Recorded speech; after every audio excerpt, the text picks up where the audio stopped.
কাশিমপুরের Dreamland guest হাউসের আড়ালে চলছে রমরমা দেহ ব্যবসা। দীর্ঘদিন যাবৎ চন্দ্রা নবীনগর মহাসড়কের জিরানীবাজার এলাকায় ড্রিমল্যান্ড গেস্ট হাউসের রুম ভাড়ার পাশাপাশি নারী যৌনকর্মী দিয়ে দেহ ব্যবসা করে আসছেন হোটেল কর্তৃপক্ষ।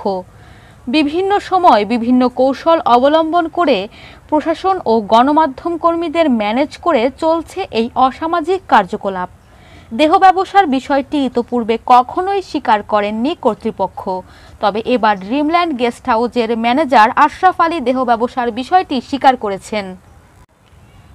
ড্রিমল্যান্ড গেস্ট হাউসের মালিক ও পরিচালনার দায়িত্বে থাকা গাজী মনির বলেন, আমার কারো সাথে সম্পর্ক খারাপ না, আমি হোটেল ব্যবসা করি।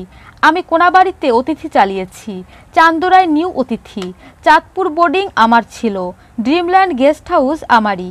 কোনো সাংবাদিক আমার কাছ থেকে ফিরে গেছে এমন লোক কমই আছে, কিন্তু এই প্রতিষ্ঠান থেকে গত মাসে 1,96,000 টাকা দেওয়া হয়েছে বিল্ডিংয়ের ভাড়া ছাড়াই, আর এর জন্যই নিজেই বসে থেকে দেখাশোনা করি।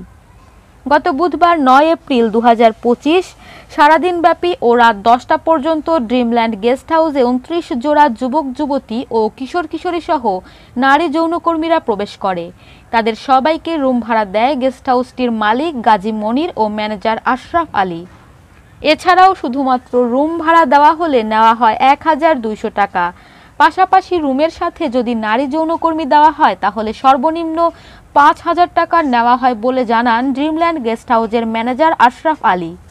আর এভাবেই রুম ভাড়ার মাধ্যমে এলাকার এবং বহিরাগত যুবক যুবতী ও কিশোর কিশোরীদের অবৈধ মেলামেশায় সহায়তা করছে ড্রিমল্যান্ড গেস্ট হাউসটির কর্তৃপক্ষ।